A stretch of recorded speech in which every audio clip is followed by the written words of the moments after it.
Lord Shri Chaitanya Mahaprabhu ने हमें वापस भगवान के घर जाने के लिए एक रास्ता बताया, उसका नाम शरणागति।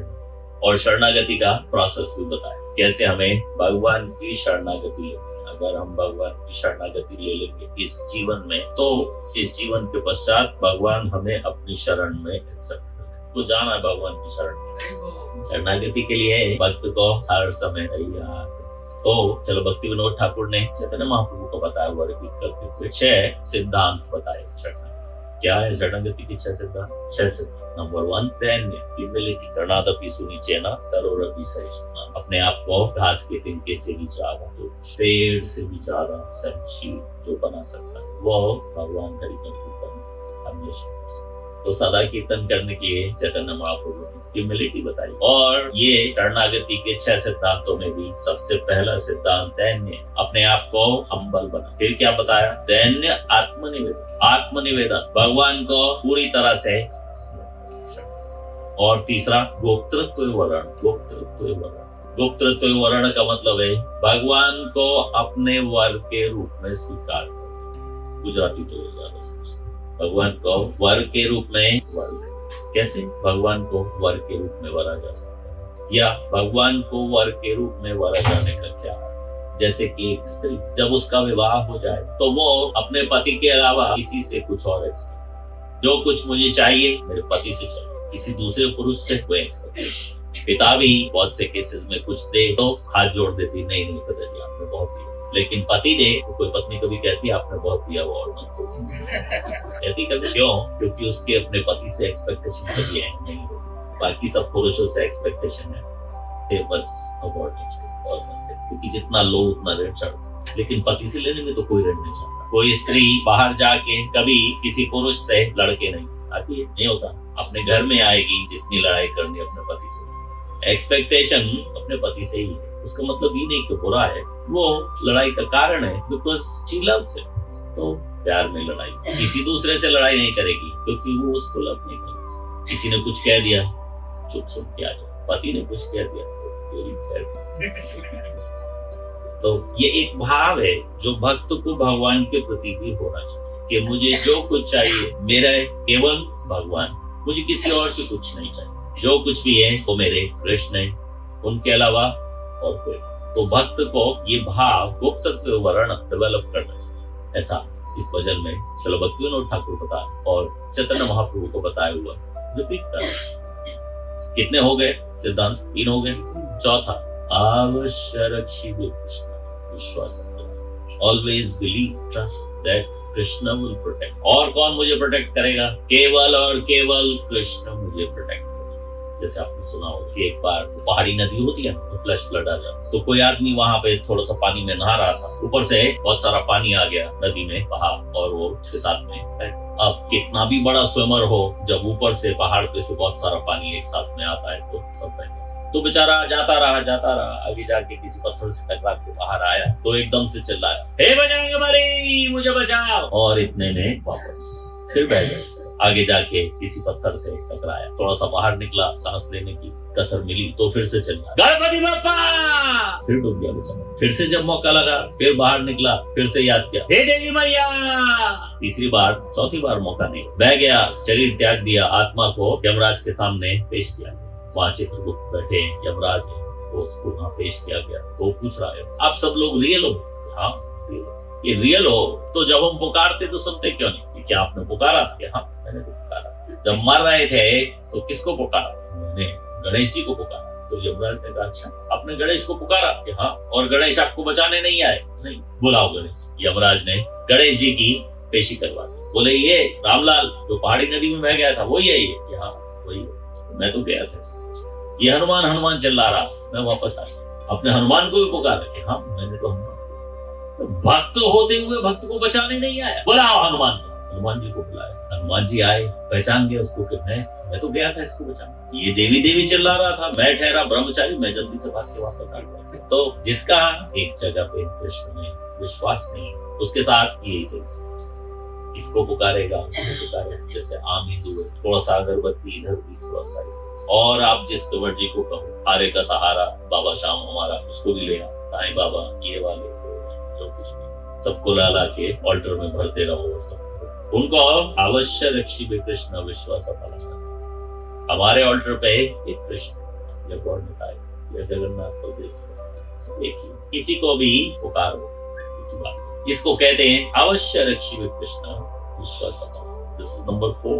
नंबर 5 इज भक्ति अनुकूल मात्रा करेरा स्वीकार भक्ति प्रतिकूल भव।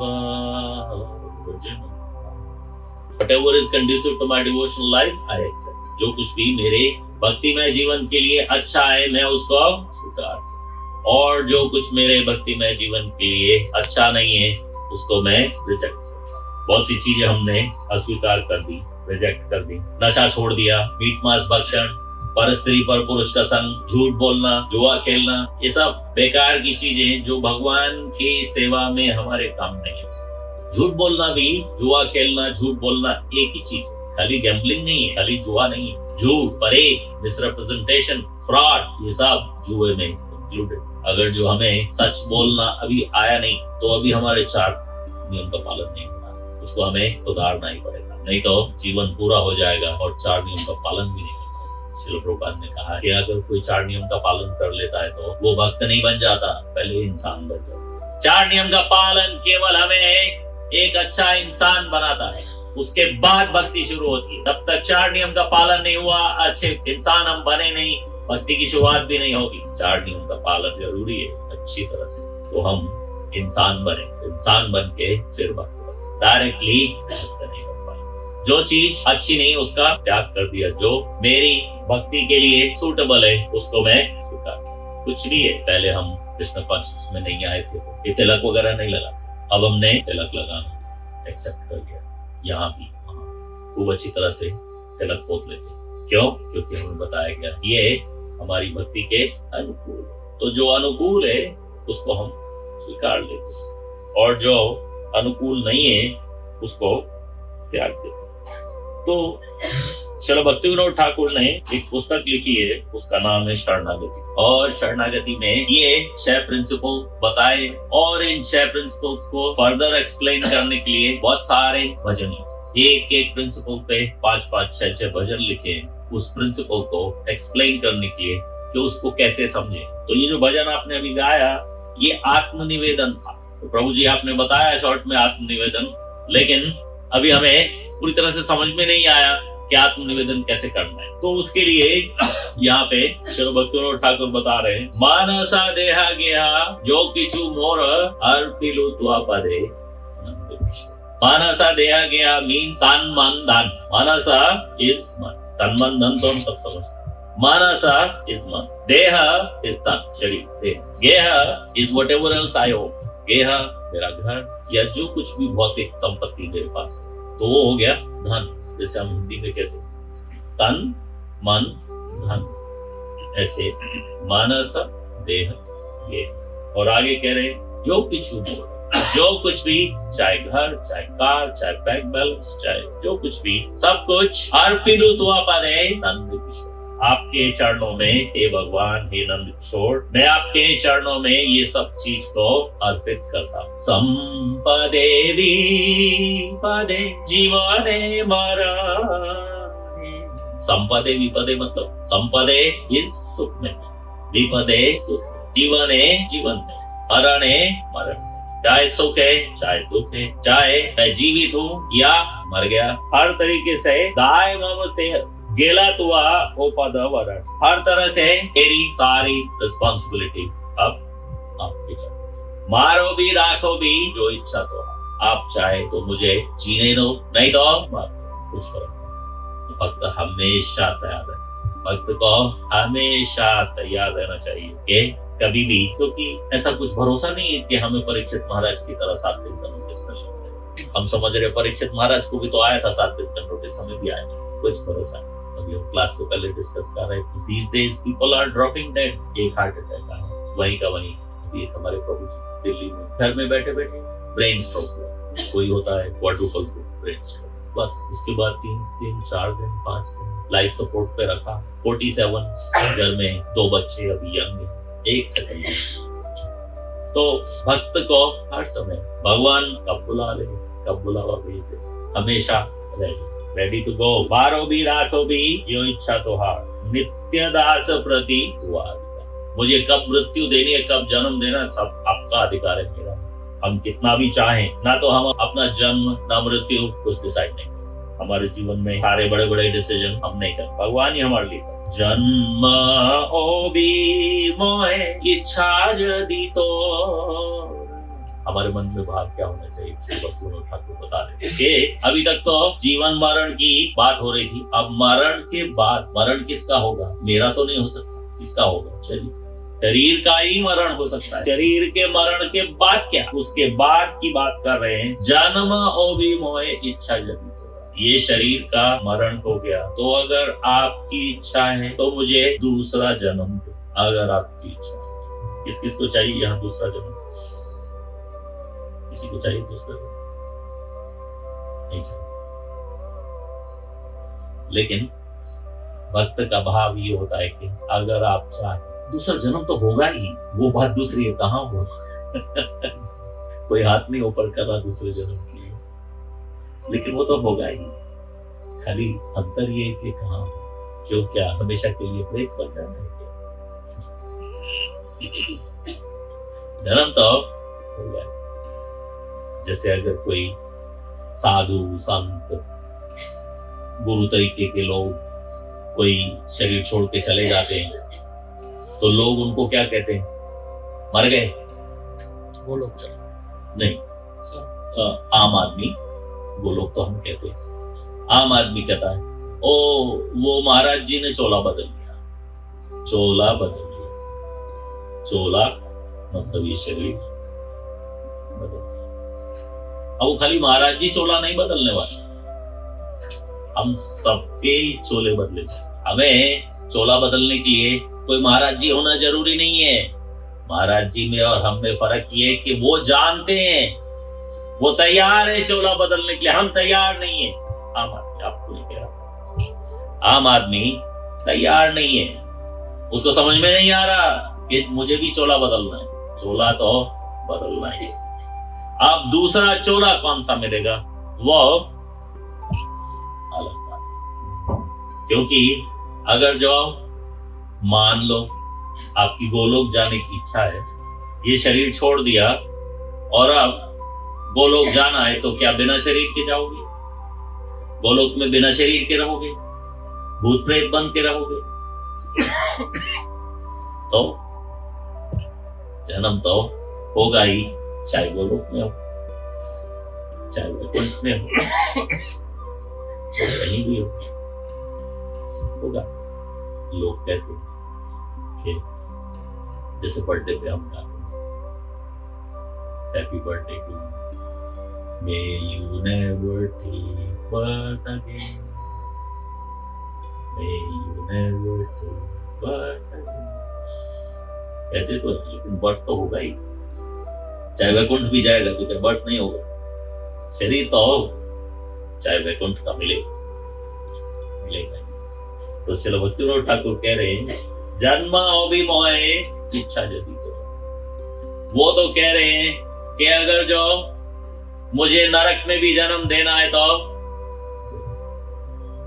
स्वर्ग में देना है तो, इस पृथ्वी पे दोबारा से देना है तो, जैसी आपकी डिमांड नहीं करते, जैसी आपकी इच्छा, जहां आपको जैसे जन्म मुझे देना है दे। लेकिन अगली लाइन में कह रहे भक्त ग्रहे जनी जन्म हो मो, जन्म तो दे दो प्रभा, लेकिन भक्त के घर प्लीज, एक भक्त के घर में जन्म दे दो, केवल इतनी कम, अगर देना है तो लेकिन भक्त के घर, भक्त ग्रहे जनी जन्म हो। अब भक्त के घर में जन्म, तो इसका मतलब ह्यूमन बर्थ मान लिया, तो वो भी एक डिमांड है। तो नेक्स्ट लाइन में कह रहे हैं कीट जन्म हो यथा तु दास, आपको अगर मुझे मानस का जन्म नहीं देना तो चाहे मनुष्य जन्म नहीं, कीड़े का भी दे दो, कीड़े का जन्म भी दे के अपने दासत्व से मुझे मुक्त मत कर, अपनी सेवा में मुझे कीड़ा भी बना लो, नो प्रॉब्लम, वादो नहीं, कीड़े का जन्म भी मुझे एक्सेप्ट है। अगर आपकी सेवा में कीड़ा, किसी भक्त के घर में कीड़ा, तो आपका नाम कीर्तन सुनाई आता है। कीट जन्म हो यथा तू अनास, चाहे कीड़े का भी जन्म दे अपनी सेवा में। बाहिर मुख जन ब्रह्मा जन्मे नहीं आस, आपके दासत्व में तो मैं कीड़े का जन्म भी स्वीकार करता हूँ, लेकिन आपसे बाहिर्मुख होके मुझे ब्रह्मा का जन्म भी स्वीकार है। हरि बोल। कीड़ा भी स्वीकार है अगर जो आपका दास हो, और आपसे बहिर्मुख होके ब्रह्मा का जन्म भी नहीं चाहिए। ये भक्त का भाव है। भक्ति विनोद ठाकुर बता रहे, नेक्स्ट लाइन में कह रहे, भुक्ति मुक्ति स्पृहा विहीन ये भक्त।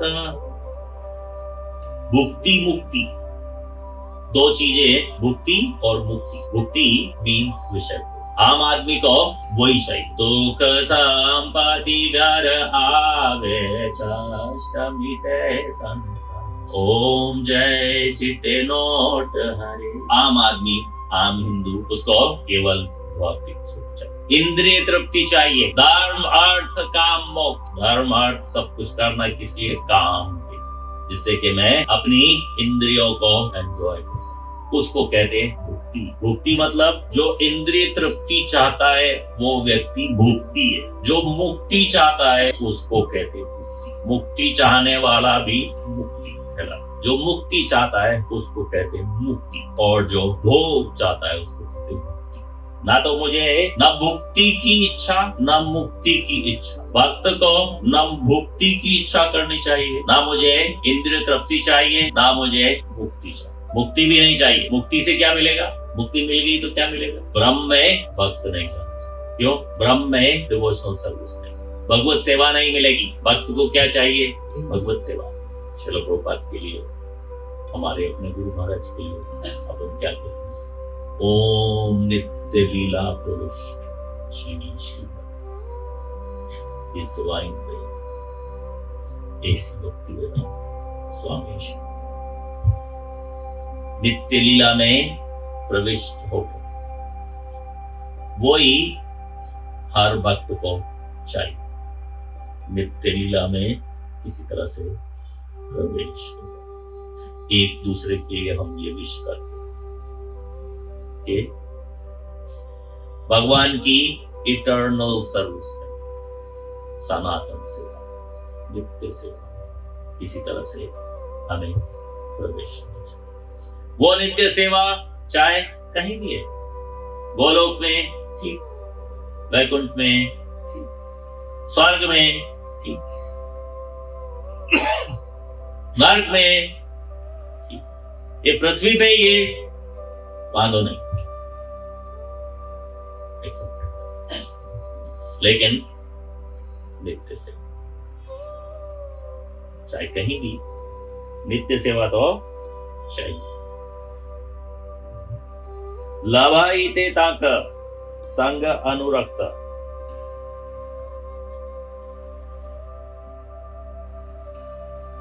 मैं आपके भक्तों के संग की कामना करता हूं। ये तो मांग रहे हैं, कुछ तो चाहिए। मोराया विलास कुंजे दियोवान, नयने सदा जुगल। और अभक्त क्या मांगता है? मोराया वीरा अमेरिका में हो, नयने सदा डॉलर विलास। अमेरिका में पास मिल जाए और डॉलर में इनकम होता है। अमेरिका में, कनाडा में, ऑस्ट्रेलिया में, न्यूजीलैंड में लाइन लगी गुजरात में। जितने गुजराती गुजरात में नहीं है उतने तो गुजरात से बाहर है। सब जगह पूरे की पूरी गुजराती कॉलोनी बनी हुई है। सारे बिजनेस सब कुछ ओन करके गुजराती सब जगह। एक हमारे महाराज थे शिल प्रभुपाद के डिसाइपल सन्यासी, वे प्रमुख थे स्वामी, अमेरिकन डिवोटी थे। तो एक बार अहमदाबाद आए और फिर वापस आए कनाडा। तो उन्होंने हमें एक बहुत मजेदार किस्सा बताया। बोले मैं हमेशा सोचता था कि ये इतने सारे पटेल कहां से आते हैं, जहां देखो पटेल, जहां देखो पटेल, लाइन लगी पटेल। लेकिन मैं जब रेलवे स्टेशन पे उतरा अहमदाबाद के, तो वहां एक बहुत बड़ी फैक्ट्री पे लिखा हुआ था पटेल मैन्युफैक्चरिंग कंपनी। मुझे समझ में आ गई यहीं से आ गई।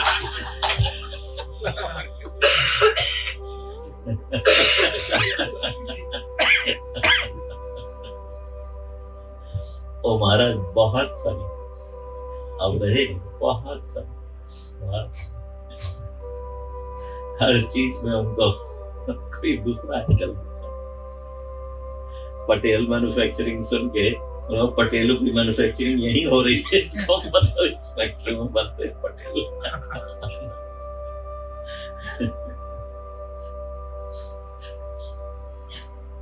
तो भक्त को भी कुछ ना कुछ चाहिए, इसलिए हम सुबह सुबह से उठ के प्रार्थना शुरू कर देते। हे निवेदन धर साखीरानुगत करो, सेवाय अधिकार दी करो। हमें भी कुछ चाहिए, तो उस तरह से यहाँ पे मांग रहे लाभायिते संग भक्त अनुराग। भक्तों का संग तो चाहिए, वो तो मैं मांग रहा। नेक्स्ट लाइन में जनक जननी दयिता तनय प्रभु गुरुपति तु सर्वमा। जनक स्टैंड्स फॉर पिता, father. Janani stands for mother. You are my father, you are my mother, you are my Prabhu, you are my Guru, you are my husband, you are everything. Krishna is everything for me. तुहु सर्वमय, मेरे जो कुछ भी हो आप ही हो।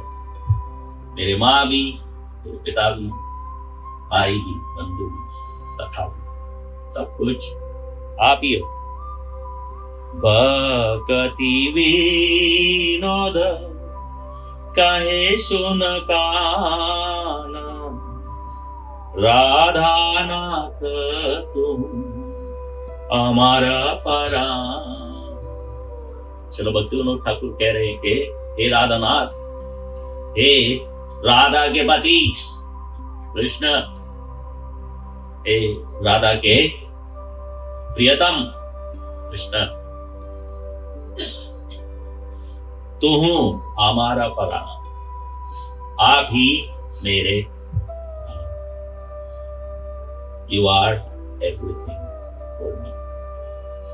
इसको कहते हैं आत्मनिवेदन। शरणागति में से एक नियम आत्मनिवेदन। तो मैंने आपको थोड़ा सा शरणागति और थोड़ा सा आत्मनिवेदन और ये वजन एक्सप्लेन करने की कोशिश की। आप लोगों की सेवा में जो कुछ भी प्रश्न हो, कोई कमेंट हो, तो वो ले लेते हैं। किसी बारे में आप जानना चाहते हैं, जो बताया उसमें से, जो नहीं बताया उसमें से। यस, क्वेश्चन भगवद गीता में से, भागवतम में से, रामायण में से, महाभारत में से, उपदेशामृत में से, भक्ति रसामृत सिंधु में से,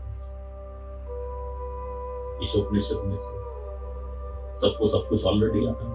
कुछ भी नहीं आता, इसलिए पूछ रहे हैं। जब आप क्वेश्चन का उत्तर पूरा कैसे दिए, आपने कल आज ये बात कब क्वेश्चन तो कृष्ण ये तुलसी आपको हम अपना व्हाट्सएप ग्रुप का वो दिखाएंगे QR कोड, तो आप हमारा व्हाट्सएप ग्रुप ज्वाइन कर लेना, फिर कल को प्रश्न होगा तो आप में से कौन कौन व्हाट्सएप ग्रुप में व्हाट्सएप कौन कौन यूज करता है? तो सब Everybody. तो अगर आप चाहो तो हमारे व्हाट्सएप ग्रुप में जुड़ सकते हो, हम आपको QR कोड दिखा के अभी जोड़ देंगे। तो तुलसी में ये केस विष्णु भक्ति है कि कृष्ण भक्ति है? विष्णु भक्ति कृष्ण भक्ति नहीं, पहले हम लोग बोलते थे कृष्ण भक्ति, फिर अभी विष्णु भक्ति है ना, मंत्र विष्णु भक्ति है, विष्णु में कृष्ण इंक्लूडेड है। तो लेकिन जो ओरिजिनल मंत्र है उसमें विष्णु है, तो इसलिए we are trying to go back to the original. लोगों ने अपने आप से उसको विष्णु को कृष्ण में चेंज कर दिया। तो क्या है कि विष्णु कहो या कृष्ण कहो, बात तो एक ही है, लेकिन फिर भी जो मंत्र होते हैं वो मंत्र अगर एज इट इज रहे तो वो मंत्र इस पूरे ब्रह्मांड को, सारे खोल को छेद के सीधा कृष्ण के पास वैकुंठ में, गोलोक में, कहीं भी जाए। और कहीं वो मंत्र को हमने एडजस्ट कर दिया तो अब हमारी श्रद्धा के ऊपर है, हमारी श्रद्धा चाहे तो फिर भी चला जाएगा, और अगर हमारी श्रद्धा में थोड़ी सी कमी है तो रह जाएगा। तो अब श्रद्धा में तो कमी तो थोड़ा थोड़ा हम सब मानते हैं कि है जी। Yes. इसी तरह कहते हैं कि हरे कृष्ण हरे हरे राम हरे राम और फिर बाद हाँ, that is a different matter. हमने हरे राम राम राम हरे हरे को हरे कृष्ण कृष्ण कृष्ण हरे हरे में नहीं चेंज किया, चैतन्य महाप्रभु ने चेंज किया। तो चैतन्य महाप्रभु ने अपने अनुयायियों के लिए हरे कृष्ण कृष्ण कृष्ण हरे हरे राम राम। आप अगर आज भी चाहो कि मुझे तो हरे राम राम राम हरे हरे कृष्ण कृष्ण कृष्ण हरे हरे करना है, तो हम उसको ना नहीं कहते, गलत नहीं कहते। महर्षि वाल्मीकि को तो मरा चैंट करके भी राम मिल गए, तो आप तो फिर भी पूरा महामंत्र चाहे ऐसे चाहे वैसे। लेकिन चैतन्य महाप्रभु के अनुयायी चैतन्य महाप्रभु के आदेशानुसार उसको वैसे करते, और उससे पहले चैतन्य महाप्रभु का आशीर्वाद लेते, जय श्री कृष्ण चैतन्य प्रभु नित्यानंद श्री अद्वैत गदाधर श्रीवासदि गौर।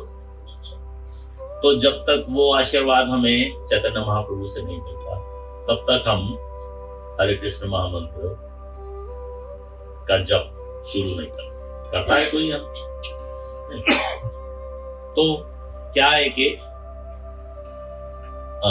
दूसरा उत्तर ये भी है कि जो मंत्र होते हैं, जैसे महामंत्र जो आप बता रहे हो, महामंत्र हरे राम राम राम, उसको जपने का अधिकार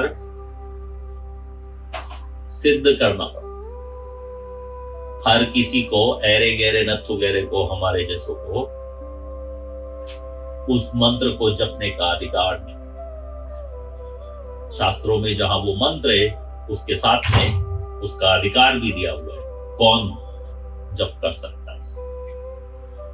चैतन्य महाप्रभु ने इस मंत्र को फ्री बांटा है। आप चाहे शूद्र हो, मलेच्छ हो, जो कुछ भी हो, जन्म से कुछ भी हो, कर्म से कुछ भी हो, जो कुछ भी हो, हरे कृष्ण महामंत्र का जप फिर भी करने का आपको अधिकार। तो वो अधिकार हमें चैतन्य महाप्रभु ने दिया है, और ऐसे दिया है कि हरे कृष्ण कृष्ण कृष्ण। वो हरे राम राम राम हरे हरे का अधिकार उन्होंने नहीं दिया। तो हम तो अपने आप को सबसे गिरा हुआ मानते हैं, तो हमें वही मंत्र जपने का अधिकार जो जैसे चैतन्य महाप्रभु ने हमें दिया। ठीक है, क्लियर? एक छोटा सा ये 1 मिनट वो माता जी का ले ले प्रश्न जरा। जी, कई बार relatives और friends की ओर से जो invitations आते हैं, तो वो unfavorable for devotional service होता है, तो उसको लेकर झूठ बोलना पड़ता है। जैसे कि जैसे कि unfavorable means कहीं घूमने फिरने जा रहे हैं जहाँ पर कोई धाम नहीं है और खाली enjoyment के लिए जाना है, इस तरह का ओ, really? invitation हो। भक्त लोग ना, भक्त नहीं, ओ। relatives और friends की बात कर रही हूँ। ओ तो उस समय अपने आप को उसमें इन्वॉल्व नहीं होने की वजह से नहीं होना है, तो झूठ बोलते हैं उस समय। तो कैसे माना जाएगा झूठ बोल रहे हैं उसमें? तो झूठ कैसे बोलोगे? क्या आपके पास कुछ करने का नहीं है? You have nothing to do? कुछ ऐसा सॉलिड रीजन बताना जो वो लोग कन्विंस हो उससे। ऐसा हाँ, करना तो पड़ता है। कोई जो कुछ भी सॉलिड रीजन आपको सच बोल के बताना चाहिए, झूठ बोल के क्यों? झूठ क्यों बोलना जरूरी है? आपने सच में भगवान की सेवा ली हुई है, घर की, अपने जप की, और ये सब चीज में आप बिजी हो, तो आप बिजी हो। उनको सेवा का इम्पोर्टेंस नहीं होता है ना, तो आप अन्य सेवा का करते इम्पोर्टेंस रहते हैं उनको कि- नहीं, अगर जो सेवा का इम्पोर्टेंस उनको नहीं है तो उनके लिए मैं झूठ बोल रही हूँ। झूठ बोलने का पाप तो मुझे पड़ रहा है, उनको थोड़े पड़ रहा है। झूठ बोलने का पाप तो मुझे पड़ रहा है क्योंकि मैं झूठ बोल रही हूँ। उनको बुरा लग जाएगा, रिलेशन खराब हो जाएगा। क्या? सामने वाले को बुरा लगेगा, रिलेशन खराब हो जाएगा। लेकिन उसके लिए कोई ना कोई तरीका ऐसा निकालना पड़ेगा जो जिससे मुझे झूठ नहीं बोलना पड़े। पृथ्वी भी झूठे का भार सहने के लिए तैयार नहीं है, आपको अच्छी तरह से मालूम है। ये पृथ्वी झूठे का भार सहने के लिए तैयार नहीं है। तो भक्त को अपने आप को इतना लाइट बनाना चाहिए कि धरती हमारा भार स्वीकार कर। अगर जो झूठ बोलेंगे तो आपको कुछ ना कुछ उनको सच ही बताना पड़ेगा। जो कुछ भी बताओ, झूठ का सहारा लेके कोई ओके नहीं करेगा। जो कोई भी आपके गुरु हैं या जिस किसी गुरु के लिए आप एस्पायरिंग कर रही हो, या श्रील प्रभुपाद या हमारे परंपरा में कोई भी गुरु, कौन गुरु है? गोपाल कृष्ण गोस्वामी। आपको लगता है वो झूठ बोलते हैं? कभी नहीं। आपको लगता है वो आपको अलाउ करेगी झूठ बोलने? तो प्रभु जी, एक अभी मैं कुछ भी आपको बता दूं, एक रिलेटिव जो बहुत क्लोज में है और मेरी एल्डर सिस्टर भी है, वो टोटली ऐसे सेक्ट में है जो हम लोग तो बिल्कुल ही प्रेफर नहीं करेंगे ऐसा। तो और वो एल्डर सिस्टर है तो मैं उसका रिस्पेक्ट करती हूँ, तो मैं उसके आगे थोड़ा सा बहुत डोमिनेटिंग भी है, खींच लेकर करती है, इधर चलो उधर चलो, ये करो वो करो, तो फिर कई बार ऐसा बहुत देना पड़ता है। डेफिनेटली, पर कैसा जैसे मंदिर में कोई फंक्शन ना हो तो भी बोल देना पड़ता है कि हमें बहुत इम्पोर्टेंट काम है, मंदिर में सेवा है तो हमको जाना है, ऐसा करके बोलते हैं। मंदिर में कब इम्पोर्टेंट फंक्शन नहीं होता? Every day. ये ठीक है।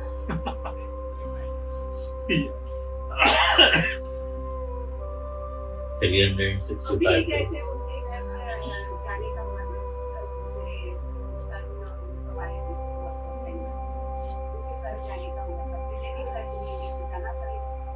तो वो लोग सब खिचड़ी वाला सेट कर रहे हैं, जो आधा जैनिज्म आधा ओम नमो भगवते वासुदेवाय भी बोलते हैं, सब ऐसा है। तो उसके ऑल्टर में सब लगा हुआ था, मॉल सजाया हुआ था बेबी बर्ड्स का और सब ऐसा। तो फिर मुझे वो समझा, उसको पता है कि हम लोग यहाँ पर हैं, तो मुझे बार बार कन्विंस करने की कोशिश करती है कि कृष्ण तो अभी तक मोक्ष प्राप्त करना उनको बाकी नहीं है सर, जैनिज्म में जो मान रहे हैं ओ कृष्ण का भी मोक्ष है। हाँ। 11 उनके जो गुरुजी हैं वो पहले मोक्ष प्राप्त करेंगे और कृष्ण का 11th नंबर है ऐसा। अब ये सब सुनना पड़ता है तो बहुत दुख होता है, चिड़चिड़ होती है, थोड़ी गुस्सा भी आता है। सही बात है, ये बात एक्सेप्ट करना चाहिए। और रावण का 11th कृष्ण और 13th रावण ऐसा है। लेकिन कौन से ग्रंथ में ऐसा लिखा है? उनके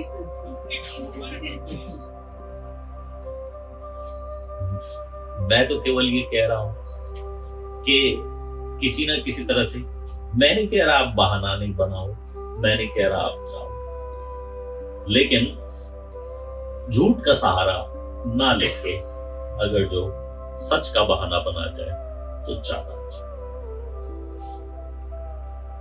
उसको ओपनली हमारे बिहेवियर से और हमारे एक्सप्लेनेशन से क्लियरली उसको पता है कि ये इसमें ये एंगेज्ड है और बहुत अच्छे से कर रहे हैं सब, उसके बावजूद भी कोशिश रहती है। बड़ी है ना, आप तो छोटी हो, तो बचपन से आपको चलाती आई है जैसे उसने चाहा, तो वो आदत उसकी जाएगी नहीं।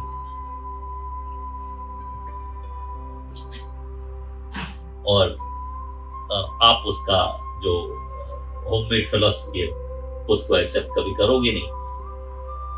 तो one day it has to come down to कि तू अपने घर में अपनी फिलॉसफी के साथ खुश रह, मैं अपने घर में मेरी फिलॉसफी के साथ खुश रहूं। We agree to disagree. अब मैं तुझे कुछ कहूंगी ना तू मुझे कुछ कहोगी। वो तो एक्सेप्टेंस आ गया है, लेकिन फिर भी वो बीच में थोड़ा कोशिश करती है कि शायद अभी माने। कभी कभार एक साल में एक बार कुछ रख देती है ऐसा।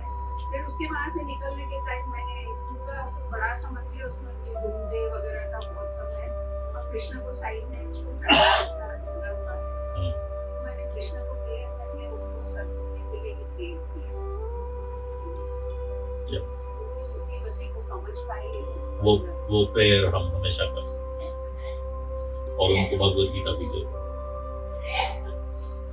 तो उनको वहां से मना है जी, और कोई शास्त्र पढ़ने ही नहीं, उनका खुद का जो बना हुआ है वही पढ़ना, और कोई शास्त्र तो फिर हमें भी मना हमें कौन सा शिल प्रभुपाद ने कहा है कि जाओ सब जगह जाके मुंह मारो नाक मारो, कहा है? हाँ, तो अगर उनके मना है तो फिर हमारे भी मना है, फिर इसमें झूठ कहाँ है? तो उनके घर में क्या है, सुबह में वो लोग उनके प्रवचन सुनने बैठते हैं सब। तो मैं चली गई थी अपने रूम में, नहीं बैठी देखा मैं कुछ काम में आए, अगर वहीं पर भी बैठी हो अंदर से भले मैं कृष्ण मंत्र बोल रही हूँ, लेकिन फिर भी कहीं कुछ ना, you don't go, you can't go there, and you can tell them straight out, I don't accept this, I'm not going to get involved in this.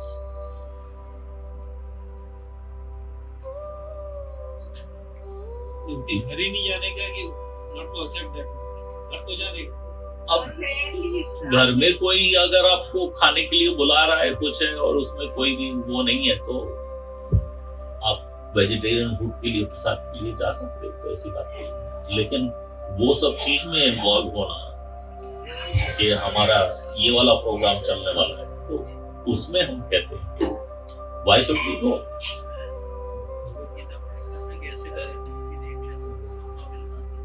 या तो उसमें झूठ बोलने की बात नहीं, सच बोलो। आपने गुरु दीक्षा ली है, सच है, लिए ना? तो गुरु दीक्षा लेने के बाद आपको अब ये सब चीज के लिए आप ओपन नहीं हो, क्योंकि आप गुरु दीक्षा ले चुके। अग्नि के सामने ली थी ना, तो ये झूठ है कि सच है? सच है ना? तो सच बोलो, फिर झूठ क्यों बोलो? झूठ का सहारा क्यों लेना है मुझे, जब मेरा काम सच से चलता है? तो इतना बड़ा सत्य मेरे सामने खड़ा है, मेरे गुरु मेरे सामने खड़े, पूरा का पूरा इस्कॉन खड़ा है, मुझे झूठ का सहारा क्यों लेना? सच के सहारे क्यों नहीं बचा? ठीक है। और कोई? ये अपने का बोला, लोग बिजनेस करते हैं तो उसमें बोलना ही पड़ता है। अगर नहीं। नहीं बोलेंगे, सच बोलने जाएंगे तो हमारा काम नहीं होगा। कोई जरूरी नहीं है, कोई जरूरी नहीं है बिजनेस के लिए झूठ बोलना। अगर जो सच बोल के बिजनेस होगा तभी वो कृष्णा कॉन्शियस बिजनेस होगा। झूठ बोल के बिजनेस और ज्यादा पाप बढ़ता रहेगा। झूठ पाप है कि नहीं है? पाप को घटाना है कि बढ़ाना है? पाप को घटाना है कि बढ़ाना है? घटाना है। तो हम अगर ऊपर से रोज झूठ बोल रहे हैं तो वो बढ़ रहा है कि घट रहा है? वो झूठ तो बढ़ रहा है, पाप बढ़ रहा है। कोई ना कोई तरीका ऐसा निकालना ही पड़ेगा कि या तो चुप रह जाने का, नहीं तो सच बोल। पूरी तरह से अगर हम झूठ पे डिपेंडेंट हो जाते हैं और कहते हैं कि नहीं नहीं, मुझे तो ये भगवान के लिए झूठ बोलना पड़ रहा है, धंधे के लिए झूठ बोलना पड़ रहा है, या रोजी रोटी के लिए झूठ बोलना पड़ रहा है, वो सारी चीज एक ही बराबर है, उसमें कोई अंतर नहीं है। झूठ तो झूठ है, चाहे वो किसी भी कारण से झूठ हो। सबसे बड़ी परेशानी क्या है कि हम लोग इनसेंसिटिव है झूठ के लिए। हम झूठ को एक्सेप्ट करते हैं, झूठ को बुरा नहीं मानते, झूठ बोल के सोचते भी नहीं कि मैंने झूठ बोल दिया।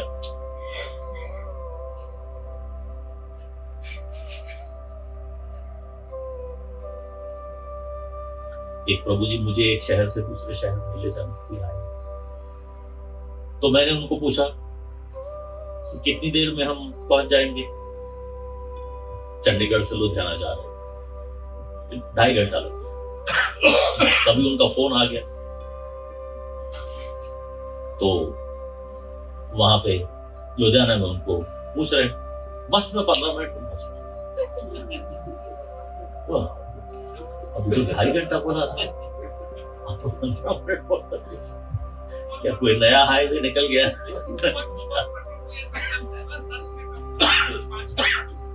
या नहीं, नॉर्मल ये नहीं है। नॉर्मल ये है कि हम उसके बारे में सोचते भी नहीं कि मैं झूठ बोल रहा हूं। जब झूठ बोलना जरूरी भी नहीं है तो भी हम झूठ बोल रहे हैं, क्योंकि आदत हो गई। आदत हो गई। बिना झूठ बोले या झूठ के अलावा कुछ और ज्यादा रीजनेबल बोले या चुप रह के वो काम चलाया जा सकता है।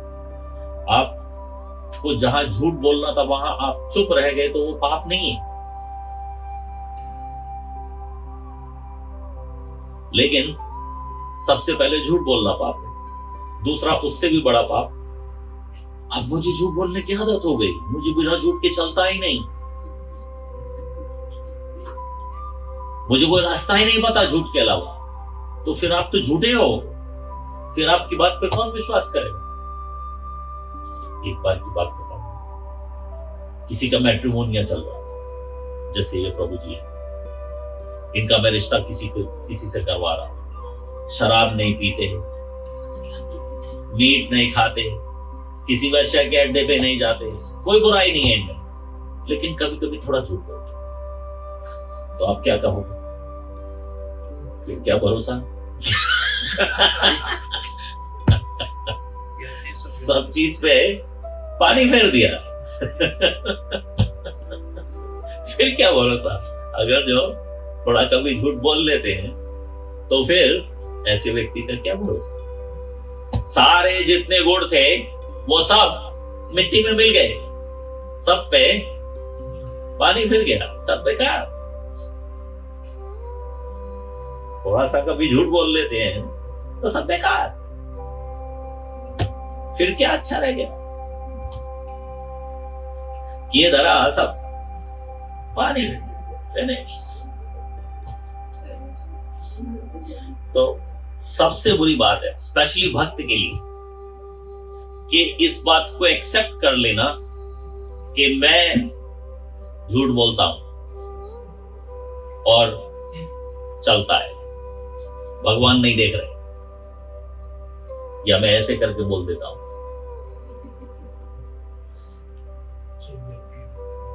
भगवान देख रहे हैं। और मुझे अगर झूठ बोलने की आदत है, और भी बुरी बात, कभी वंस इन अ व्हाइल बहुत बड़ी मजबूरी में एक झूठ मेरे मुंह से निकल जाता है और उसके लिए मुझे रिपेंटेंस होती है और ये सब, वो एक्सेप्टेबल है। लेकिन मैं रोज झूठ बोल रहा हूं, दिन रात झूठ बोल रहा हूं, तो फिर मेरे शब्द पे भरोसा कम करें। What is the meaning of my word if I am not truthful? मेरे शब्द का कोई वैल्यू नहीं अगर मैं सच बोलने का आदी हूं। तो कुछ ना कुछ तरीका ऐसा निकालना ही पड़ेगा कि झूठ भी नहीं बोलना पड़ेगा। धंधा तो करना ही है, ये ऑप्शन नहीं है कि धंधा बंद कर दो, धंधा तो करना ही, लेकिन वो धंधे को बिना झूठ के करने का कुछ ना कुछ तरीका निकालना। और जब तक आप उसके बारे में सोचोगे नहीं तब तक वो तरीका अपने आप नहीं निकलेगा, वो कोई और नहीं निकालेगा, वो आपको स्वयं में निकालेगा। चाहे वो तरीका धीरे धीरे करके कम झूठ, प्रोग्रेसिवली, या चुप रह के, या किसी दूसरे तरीके से सच हो। करना तो है लेकिन झूठ के सहारे नहीं करना। झूठ के सहारे तो अभी हम सज्जन ही नहीं बने तो भक्त कैसे बने? भक्त से पहले तो सज्जन बने, सज्जन बनेंगे तो भक्त कैसे बनेंगे? झूठ और भक्ति साथ साथ होनी चाहिए।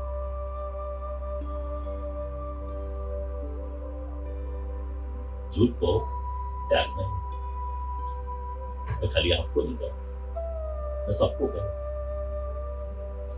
भारत में सब लोगों को, ऑलमोस्ट सब लोगों को दिन रात झूठ बोलने की आदत। वेस्ट में ऐसा नहीं, लोग ऐसे बेकार में झूठ नहीं बोलते। ऐसा नहीं है कि सब बिल्कुल सच्चे, लेकिन बेकार में झूठ नहीं बोलते। यहाँ तो भारत में तो लोग बेकार में झूठ बोलने की जरूरत भी नहीं, आदत ही है हमें झूठ। हम किसी और झूठ का सहारा बड़ी जल्दी ले लेते हैं। हमें बहुत बड़ी मजबूरी में कभी झूठ का सहारा लेना पड़ जाए तो दूसरी बात, लेकिन एकदम से हम झूठ के सहारे पे गिर जाते हैं, वो गलत बात। Insensitive to truthfulness. झूठ बोलना और जुआ खेलना दोनों में कोई अंतर नहीं। तो जो चौथा नियम है वो पालन नहीं होगा अगर झूठ बोल।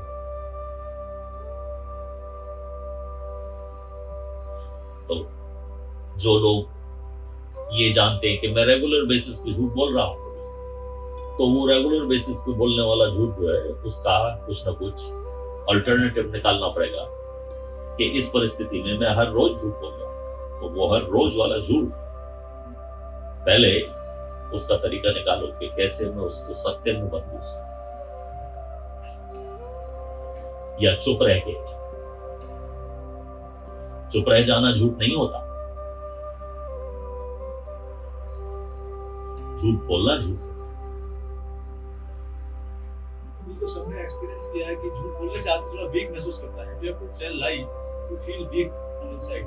I know, लेकिन लोगों को इतनी ज्यादा झूठ बोलने की इतनी ज्यादा आदत है कि उन्हें फील ही नहीं होता कि मैंने कितना झूठ बोल दिया। सच बोलने की हिम्मत चाहिए। Yeah. It requires a lot of courage. To tell that all the time. Truthful रहना तो आसान नहीं है। एक झूठ के लिए, एक झूठ को छुपाने के लिए फिर 100 झूठ और बोलने पड़ेंगे, तो वो हमें ऊपर नहीं उठाएगा, वो और नीचे लेके जाएगा। उस झूठ के लिए और झूठ, उस झूठ के लिए और झूठ, उस झूठ के लिए और। कम बोलो। हम सच बोलते हैं लेकिन वो सच का फायदा सामने वाला उठाता है। बिजनेस को थोड़ा कभी सच को बोलने का कोई दूसरा तरीका निकालना पड़ेगा, या चुप रहना सीखना पड़ेगा। सच का मतलब ये नहीं होता कि किसी का दिल दुखा के भी सच बोलो। सच में अगर किसी का दिल दुख रहा है तो हमें वो सच भी संभाल के बोलना चाहिए। तो सच है फिर भी संभाल के बोलो, पहले बताओ कि किसी का दिल नहीं दुखा। ओ प्रभु जी, उसको तो पता है मैं झूठ बोल रहा हूं, तो फिर व्हाट इज द पॉइंट? फिर क्यों पाप कमा रहे हैं? क्या दूसरे को ऐसा लग रहा है कि आप बिल्कुल सच्चे हो सकता है उसको पता है आप झूठ बोल, लेकिन फिर भी मैं झूठ का पाप जो है वो बढ़ाता जा रहा हूं, झूठ बोल बोल के, जबकि दूसरे को समझ में आ रहा है जिससे मैं झूठ बोल रहा हूं कि ये झूठ है। तो पाप उसका नहीं बढ़ रहा, मेरा बढ़ रहा। झूठ सुनने से पाप नहीं होता, झूठ बोलने से पाप होता है।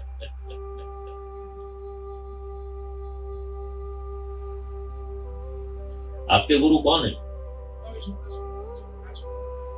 आपको लगता है वो झूठ बोलते थे? आपको लगता है वो एक्सेप्ट करेंगे कि आप झूठ बोले? तो फिर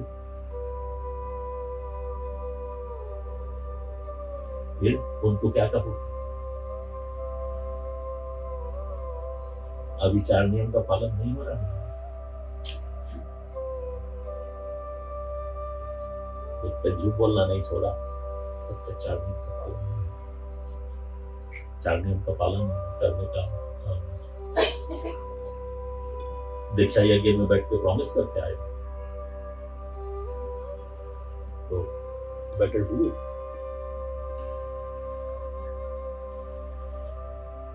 कोई ना कोई अच्छा तरीका निकालना ही पड़ेगा जिससे हम झूठ से बाहर आ जाए।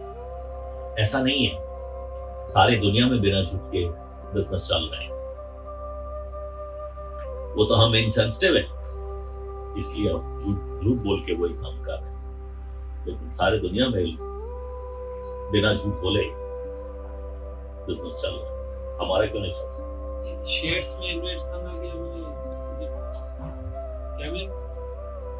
क्या है कि शेयर गुरु महाराज जैसा कहते थे कि अगर जो किसी का बिजनेस ही वो है तो वो उसका बिजनेस है,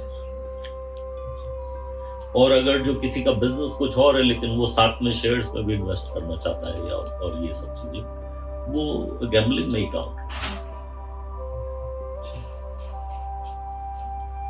कोई व्यक्ति है उसका काम ही शेयर्स का, उसके एक्सपर्टीज है वो शेयर्स का ही काम करता है, तो उसके लिए वो बिजनेस है। मैं बेकार में जाके अपनी टांग वहां अड़ा रहा हूं, मेरा काम तो कुछ और है। तो मैं वो जुआ खेलने जा रहा हूं।